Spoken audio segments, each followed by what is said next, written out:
Good morning सभी का। मैं अशोक कुमार भारतीय भूगोल के इस 5वें चैप्टर में आपका स्वागत करता हूं। आज पार्ट 1 लेकर आए हैं। चैप्टर का नाम डालेंगे भारत की प्रमुख खनिज संपदा। भारत की प्रमुख खनिज संपदा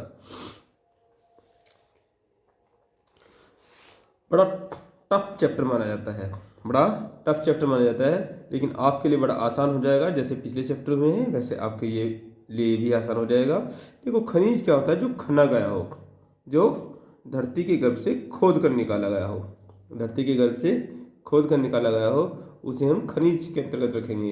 इसमें क्या होता है? रासायनिक और भौतिक परिवर्तन के फलस्वरूप, रासायनिक और भौतिक परिवर्तन के फलस्वरूप करोड़ों वर्षों की प्रक्रिया में ये चीज़ें धरती के गर्भ में उत्पन्न होती हैं और मानव अपनी सहूलियत के हिसाब से, अपनी आवश्यकता के हिसाब से इन्हें प्रयोग करता है। अच्छा, धरती की गर्भ से जैसे सोना है, चांदी है, एक है, तो दो बातों को समझेंगे। एक तो होता है क्या? खनन। एक होता है खनन और एक होता है उत्खनन। उत्खनन, तो दोनों चीज़ समझेंगे। देखिए, जो ज़्यादा गहराई से, जो ज़्यादा डीप से, है ना, गहराई से खोद कर निकाला गया हो, उसे क्या कहेंगे? उसे खनन कहेंगे। और जो कम गहराई से खोद कर निकाला गया हो उसे क्या कहेंगे? उत्खनन कहेंगे। कम गहराई, है ना, ये कम गहराई, इस बात को समझेंगे। तो यहाँ पर यदि हम बात करेंगे खनिज की परिभाषा की, तो खनिज की परिभाषा क्या होगी? यहाँ पर सबसे पहले बात करेंगे खनिज की परिभाषा। खनिज क्या चीज होती है? परिभाषा।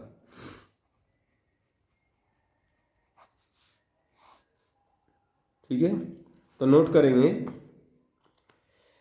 खनिज संसाधन,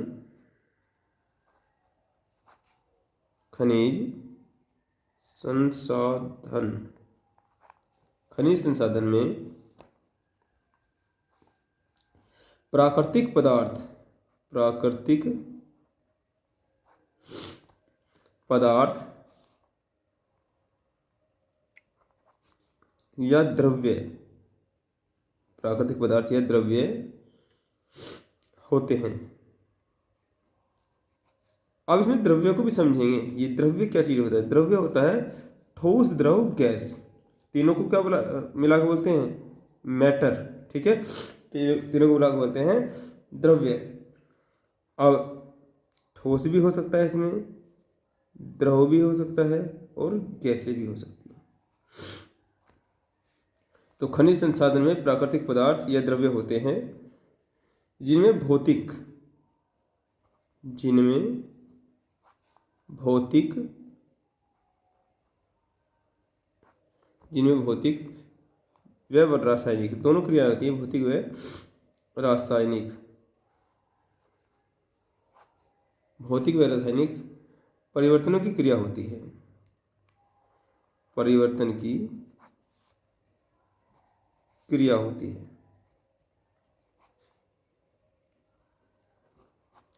ठीक है,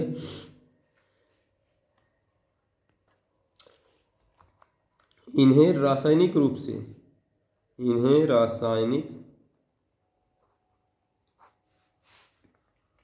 रूप से भी व्याख्या दी जा सकती है।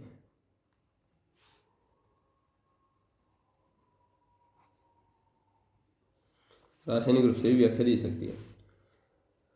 अब यदि खनिज की बात करेंगे हम, खनिज को जो खोदा जाता है, जो निकाला जाता है, जो धरती के गर्भ से निकाला जाता है, तो उसके हिसाब से देखें तो दो प्रकार के होते हैं। लिखेंगे खनिजों को, खनिजों को जिन क्षेत्रों, खनिजों को जिन क्षेत्रों से प्राप्त किया जाता है, से प्राप्त किया जाता है, तो उसके आधार पर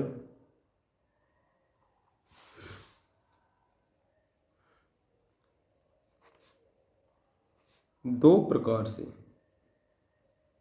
दो प्रकार से वर्गीकृत किया जाएगा, किया जाएगा। ठीक है। नंबर 1 है आपका खुली खादान।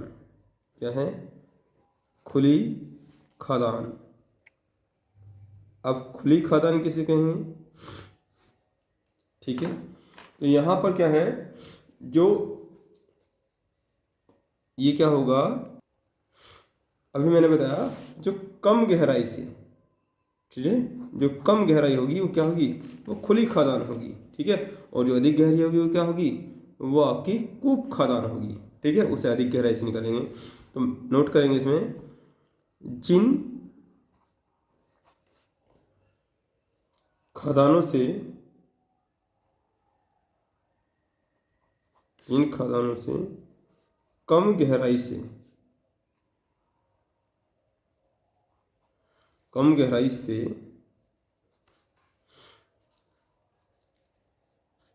खोदकर खनिजों की प्राप्ति होती है,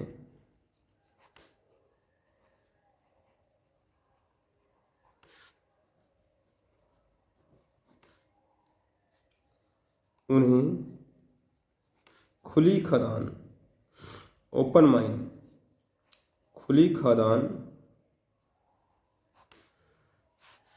कहेंगे। उन्हें खुली खदान कहेंगे। ठीक है, जैसे एग्जाम्पल में लिखेंगे, जैसे लोहोएस्क है, लोहोएस्क।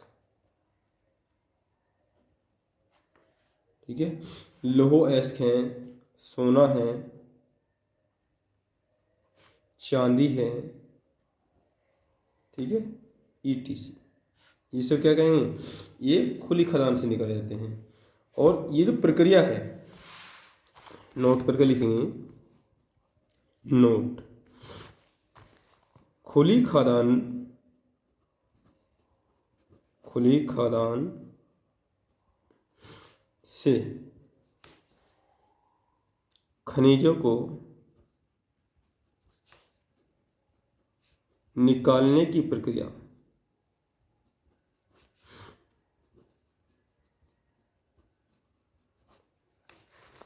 निकालने की प्रक्रिया उत्खनन कहलाती है। उत्खनन, उत्खनन कहलाती है। ठीक है,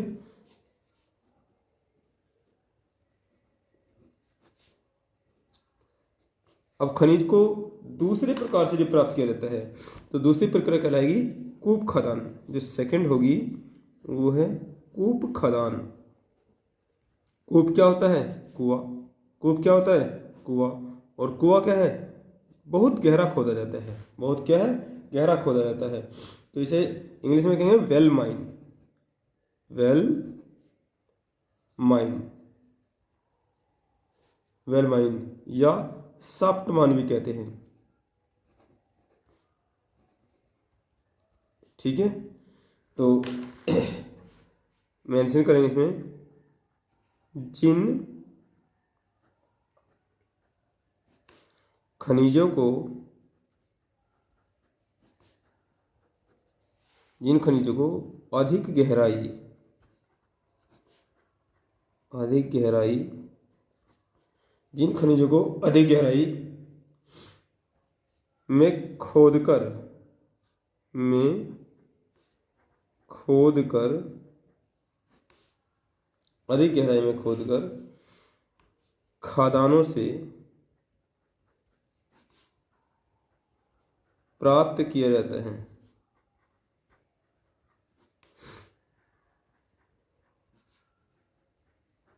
प्राप्त किया जाता है, उन्हें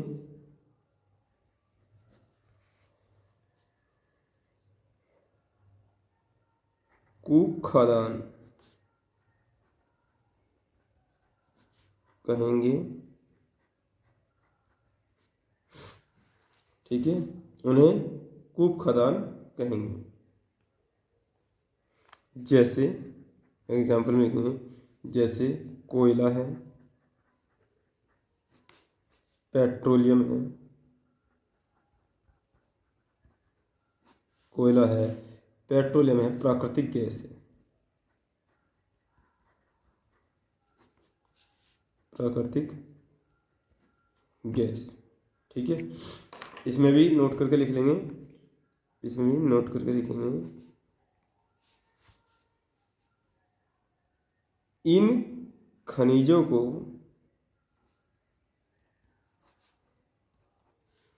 प्राप्त करने की प्रक्रिया, प्राप्त करने की प्रक्रिया खनन कहलाती है।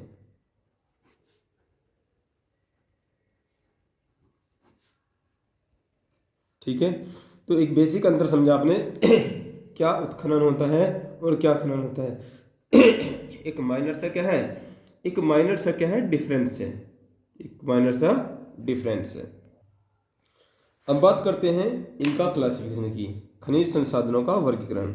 नेक्स्ट टॉपिक डालेंगे खनिज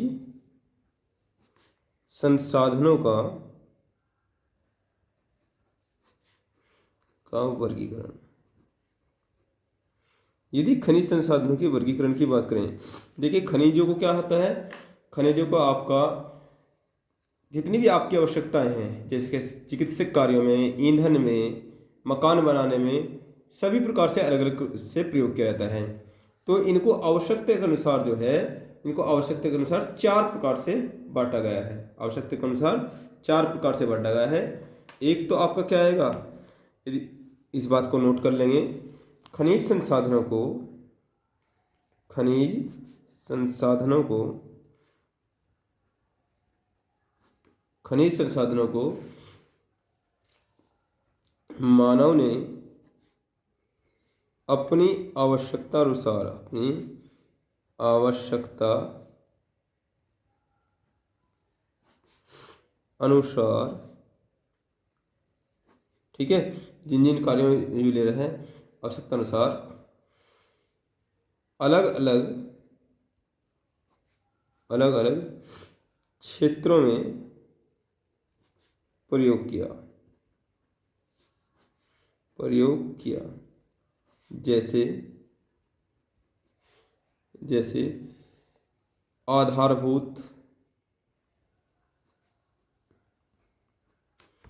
आधारभूत ढांचा, ठीक है, आधारभूत ढांचा। आधारभूत ढांचा क्या होता है, जैसे आपका ये मान सीमेंट है, जैसे सीमेंट है, जैसे आपका क्या है, लोहा है, तो ये क्या कहलाते हैं, ये किसी भी फर्म के लिए, ये किसी फर्म के लिए, किसी भी कार्य के लिए आधार का काम करते हैं। जैसे आपका क्या है, जैसे लोहा है, जैसे सीमेंट है, ये सब क्या है, ये आधारभूत ढांचे के अंतर्गत आते हैं।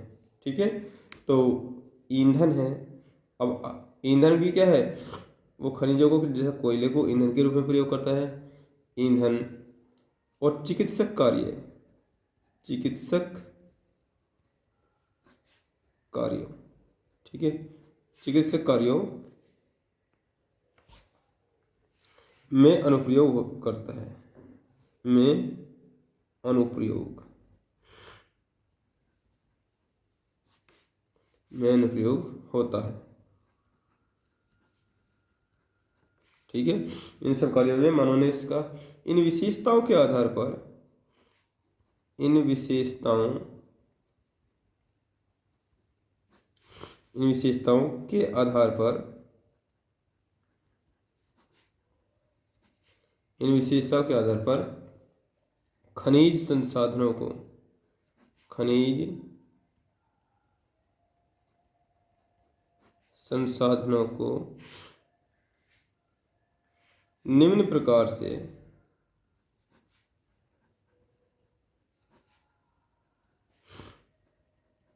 वर्गीकृत किया गया है, निम्न प्रकार से वर्गीकृत किया गया है।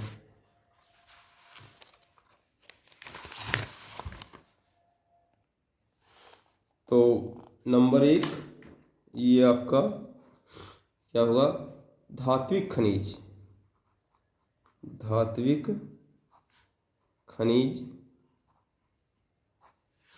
नंबर 2 आपका होगा अधात्विक खनिज, ठीक है। नंबर 3 होगा आपका अणुशक्ति संपन्न खनिज, अणुशक्ति संपन्न खनिज। और नंबर 4 होगा ऊर्जा शक्ति संपन्न, ऊर्जा शक्ति संपन्न खनिज, ठीक है। तो ये 4 प्रकार से वर्गीकृत किया है। तो बात करते हैं फर्स्ट धात्विक खनिज के विषय में। धात्विक खनिज, धात्विक खनिज तो जैसे आपका लोहा है, तांबा है, ठीक है, लोहा है, तांबा है, थोड़ा सा लाइटिंग शायद कम आ रही है,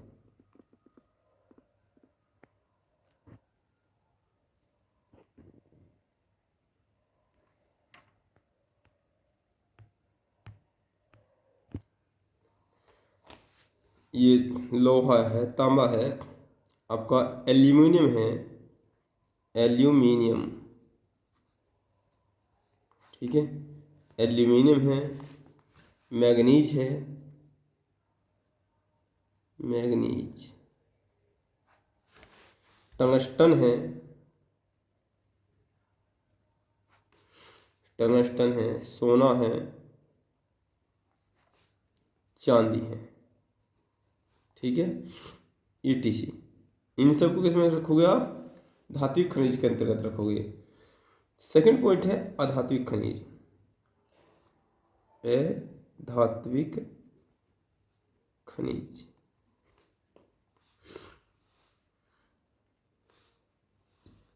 अधात्विक खनिज, ठीक है। तो इसमें किसको रखोगे आप, नमक है, ठीक है, नमक है, अब्रक है, नमक, अब्रक, संगमरमर है, संगमरमर, संगमरमर है, लाइमस्टोन है,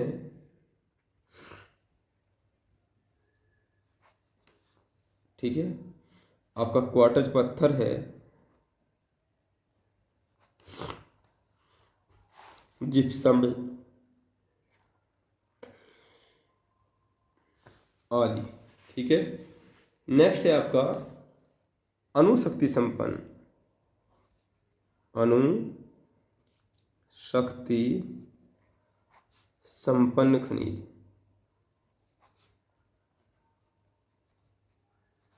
अणुशक्ति संपन्न खनिज में आप लोगे आपका यूरेनियम है, थोरियम है, बेरिलियम है, एंटीमनी है, यूरेनियम, थोरियम, बेरिलियम, एंटीमनी है,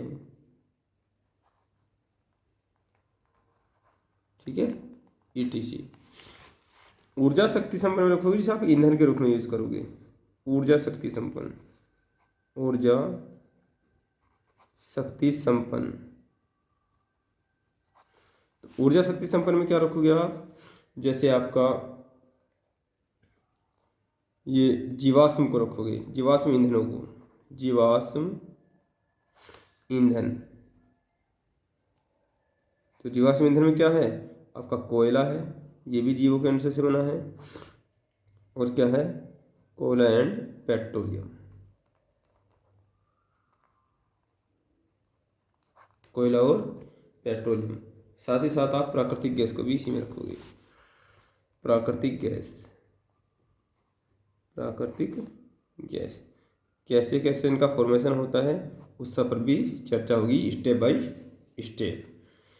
अब नेक्स्ट जो टॉपिक आता है इस चैप्टर के अंतर्गत, वो टॉपिक आता है आपका भारत में कहाँ कहाँ खनिजों की प्राप्ति होती है, भारत में कहाँ कहाँ खनिज मिलते हैं। टॉपिक डालेंगे भारत की खनिज पेटियाँ, भारत की खनिज पेटियाँ, भारत की खनिज पेटियाँ। ठीक है, भारत में किन किन स्थानों पर खनिज प्राप्त होता है। तो यदि इसको डायग्राम के माध्यम से समझा जाए तो ज़्यादा बेटर होगा। एक हम नक्शा बनाते हैं भारत का। ठीक है, आप अच्छी प्रकार से ये बनाना सीख भी गए होंगे, और नहीं बनाना सीखे हैं तो आप इस पर प्रैक्टिस कर लीजिए। तो हम बात करेंगे, एक तो ये आता है क्या, ये आपका पूर्वोत्तर पेटी आता है। ये क्या है, छोटा नागपुर का पटा पूर्वोत्तर पेटी। एक ये दक्षिणी पेटी, एक ये आपका पश्चिमी तटीय पेटी, जो आपका हमने बताया था बाबा बुदन की पहाड़ी वाला क्षेत्र। एक आता है आपका मध्य पेटी, और एक आपका आता है ये यहाँ राजस्थान वाला क्षेत्र। ठीक है, तो 5 भागों में बांटा हुआ है। तो आप नोट करेंगे भारत की खनिज पेटियाँ। ठीक है, बराबर कितनी हैं, ये हैं आपकी 5। 1 2 3 4 5। ठीक है, लिखेंगे नंबर 1, डायग्राम में बना लो, कोई दिक्कत नहीं है। नंबर 1 ये आपका पूर्वोत्तर खनिज पेटी, पूर्वोत्तर, इधर पूर्व है इधर उत्तर है, पूर्वोत्तर खनिज पेटी। ठीक है, नंबर 2 दक्षिणी खनिज पेटी, दक्षिणी खनिज पेटी। ठीक है, इसे बोलेंगे पश्चिमी, पश्चिमी तटीय, तट पर है ना, पश्चिमी तटीय खनिज पेटी। ठीक है, पश्चिमी तटीय खनिज पेटी। ये नंबर 4 पर हुई मध्य पेटी, मध्य पेटी। और ये 5 नंबर पर हुई आपकी पश्चिमोत्तर पेटी। पश्चिम की तरफ है, उत्तर की तरफ है। इधर क्या है, पूर्वोत्तर खनिज पेटी है, पूर्व की तरफ है, इधर पूर्व और इधर तो पश्चिमोत्तर, पश्चिमोत्तर पेटी। तो भारत में इन क्षेत्रों में क्या है, खनिज को हम पढ़ेंगे डिटेल्स तरीके से। ठीक है, जो भारत की ये वाली खनिज पेटी है, तो इसे भारत का खनिज हृदय भी कहा जाता है। ठीक है, आइए इस बात को हम नोट कर लेते हैं। लिखेंगे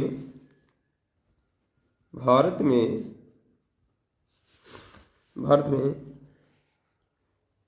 मुख्य रूप से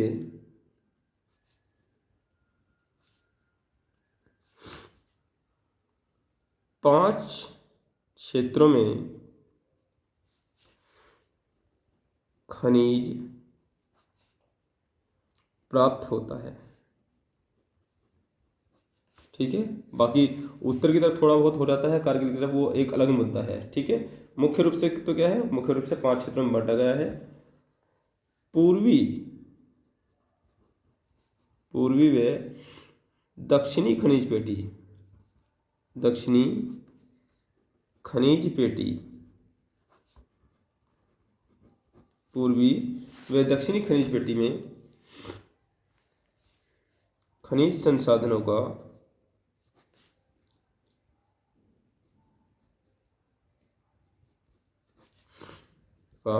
सर्वाधिक महत्व है, सर्वाधिक महत्व है। ठीक है, सर्वाधिक महत्व कहाँ है, इधर पूर्व की तरफ और दक्षिण की तरफ।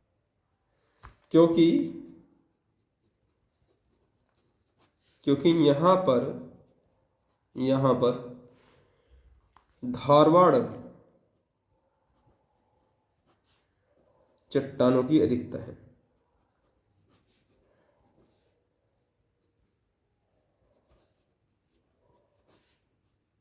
रीजन क्या है, धारवाड़ चट्टानों का होना।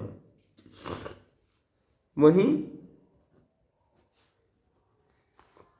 ये पूर्वोत्तर खनिज पेटी, पूर्वोत्तर खनिज क्षेत्र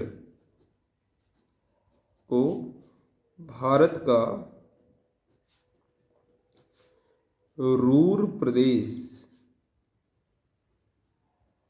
कहा गया है। समस्त संसार में सबसे ज़्यादा खनिज मिलते हैं वो कहाँ मिलते हैं? वो जर्मनी में रूर में मिलते हैं, इसलिए इसको क्या है? खनिज प्रदेश, इसको खनिज क्या कहा है? रूर प्रदेश कहा है, या खनिज हृदय, खनिज हृदय ऑफ इंडिया, भारत का खनिज हृदय। ठीक है। मिनरल हार्ट, क्या बोलेंगे? मिनरल हार्ट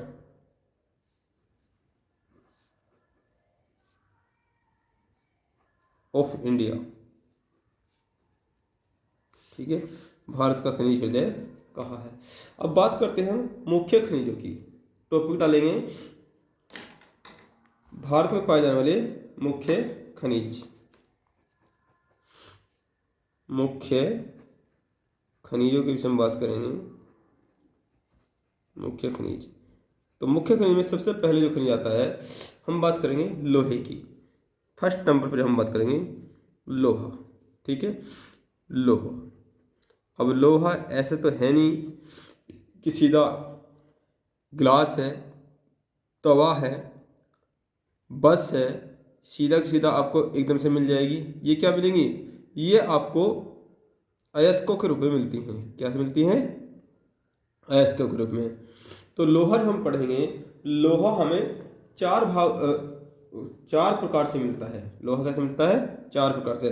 देखो, आपने देखा होगा क्या? स्केल देखा होगा। ये क्या है? ये यहाँ पर है, क्या है? ये आपका, ये भी लोहा है। ठीक है। आपने क्या कुट्टी काटने का जो क्या है वो चक्कर देखा होगा, वो क्या होता है? वो थोड़ा रफ होता है इसके मुकाबले। तो क्वालिटी के हिसाब से लोहा जो है, लोहा हमें प्रकृति में, धरती के गर्भ में चार प्रकार से मिलता है। तो इसमें हम सबसे पहले किस प्रकार से पॉइंट बनाएंगे? सबसे पहले हम देखेंगे इसका परिचय। लोहा क्या है? क्या हमें सीधा सीधा एकदम से इस प्रकार से पत्ती के रूप में मिल जाता है? नहीं। ठीक है, इसका परिचय देखेंगे, फर्स्ट पॉइंट। दूसरा पॉइंट देखेंगे इसके प्रकार, कितने प्रकार का ये होता है। फिर इसके हम बात करेंगे कहाँ कहाँ पर इसके खनिज भंडार हैं, खनिज भंडार। और तीसरा, साथ ही साथ इसमें एक पॉइंट और ऐड करेंगे, चौथा पॉइंट। वो क्या है? क्षेत्रीय स्तर पर ये कहाँ कहाँ मिलता है, खनिज क्षेत्र को देखेंगे। ठीक है। तो सबसे पहले बात करेंगे इसके परिचय की, लोहा। ठीक है, लिखेंगे लोहा धरती के गर्भ में, धरती के गर्भ में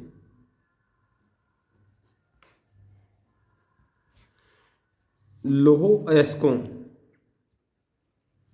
लौह अयस्कों के रूप में प्राप्त होता है।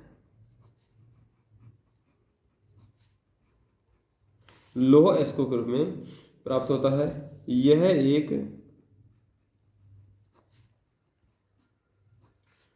एक महत्वपूर्ण खनिज है, महत्वपूर्ण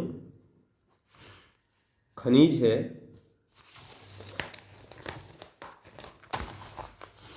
यह एक महत्वपूर्ण खनिज है, यह एक महत्वपूर्ण खनिज है जो उद्योग जगत के लिए, इसके बगैर तो उद्योग की कल्पना नहीं की जा सकती। कौन सा उद्योग ऐसा है जो लोहे के बगैर हो सकता है कोई ऐसा उद्योग? आप कॉल करके कमेंट करके बताना। ठीक है, ऐसा कोई उद्योग है ही नहीं। अरे यहाँ तक कि ये क्या है? ये प्लास्टिक है। ये क्या है? ये प्लास्टिक है, ये बॉल पेन है। तो इसको बनाने के लिए जो मशीनें हैं वो भी तो लोहे की हैं। ठीक है, जो उद्योग जगत के लिए के लिए, जो उद्योग जगत के लिए आधारभूत ढांचे, आधारभूत ढांचे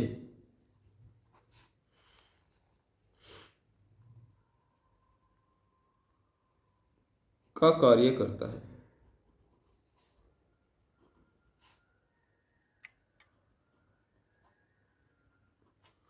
आधारभूत ढांचे का कार्य करता है। यह भारत में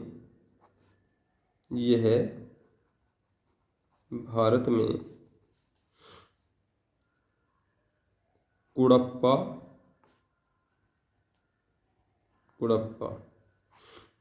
व कौन सा आपका धारवाड़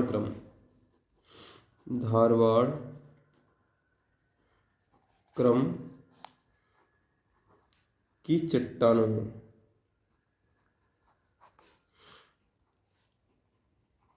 मिलता है। ठीक है। भारत में दक्षिण व पूर्व खनिज पेटियों में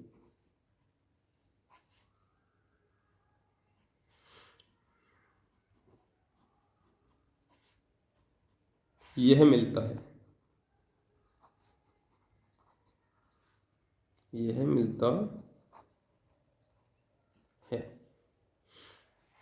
कहाँ पे? दक्षिण और ये आपका पूर्व में। अब बात करते हैं लौह अयस्क के प्रकार की। लौह अयस्क के प्रकार। लौह अयस्क के प्रकार की बात करते हैं। ठीक है। ये होता है 4 प्रकार का। कितने? 4 प्रकार का।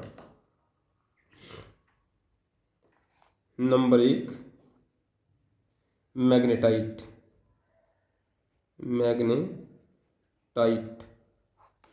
क्या है इसका रासायनिक फॉर्मूला? Fe3O4। ठीक है। नंबर 2 है हेमेटाइट। नंबर 2 क्या है? हेमेटाइट। ठीक है। Fe2O3 और लिमोनाइट। ये यहाँ पर यहीं पे कर देते हैं आपका लिमोनाइट। और चौथा नंबर है आपका, ये आपका सीडेराइट।